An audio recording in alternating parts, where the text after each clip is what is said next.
Hammaga assalomu alaykum. Bizlar YouTube'da yangi veb dasturlash kursini uchun video tayyorlashni yo'lga qo'ydim.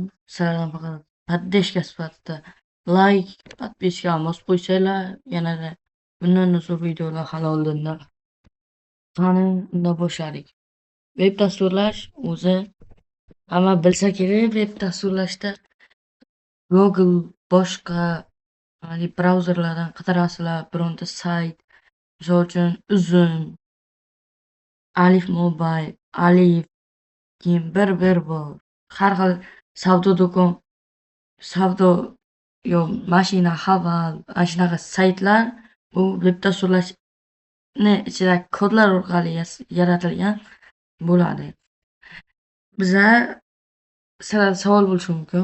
Telefonda yaratilgan Play Market orqali tortadigan o'yinlaring, ilovalaring mobil dasturlash, veb dasturlash bilan bog'liqlik joyi yo'q. Biz faqat hozirda veb dasturlashni o'tamiz. Qani, unda ketdik. Birinchi bo'lib hammaga kerak bo'ladi, bu papka bo'ladi. Papka yarata olish kerak. Men papka yaratdim. Buni qanday yaratamiz deyishlaring mumkin. Mishkani o'ng tugmasi bilan sichqonchani o'ng tugmasini bosib, mana bu yerda sozda. Sizlar agar inglizcha bo'lsa create degan yozuv bo'ladi. Mana bu yerdan papka deganni bitta bossak, mana bu yerda новая papka turadi. Tushundilaring degan umiddaman. Menga bu kerak emas.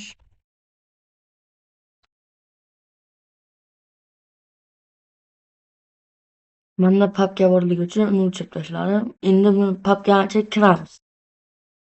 Bu papkadan nima qilamiz deyishlaring mumkin. Sizlarda savol paydo bo'ladi. Shu vaqtda bu papkani ochdik. Bundan maqsad nima?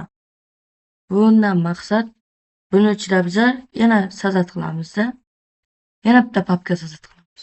Bu nima uchun kerak desanglar, buni endi davomida ko'rib ketaveramiz. Image qilamiz buni.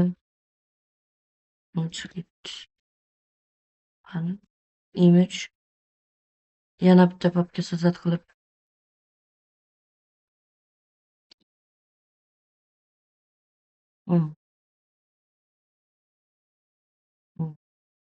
bo'ldi.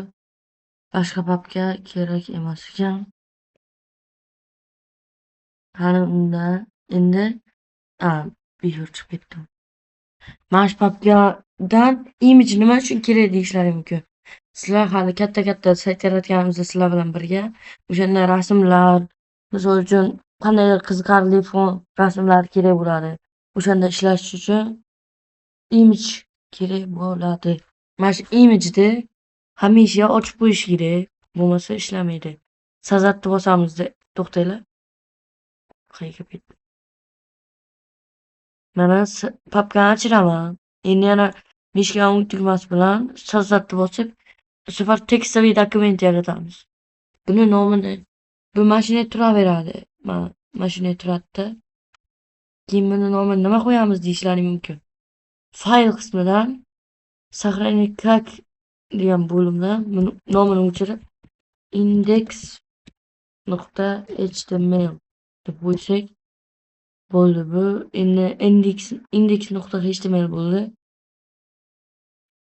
Mana shu index nima uchun kerak desanglar, bu e'lon qilib beradi. O'sha html faylimiz borligini e'lon qilib beradi. Endi bunisini style.css qilamiz. Yo'q, uni keyingi darslarda o'rgataman style.css'larni. Bugungi darsimiz ana shu papkalarni ochish. Sizlar bilan bitta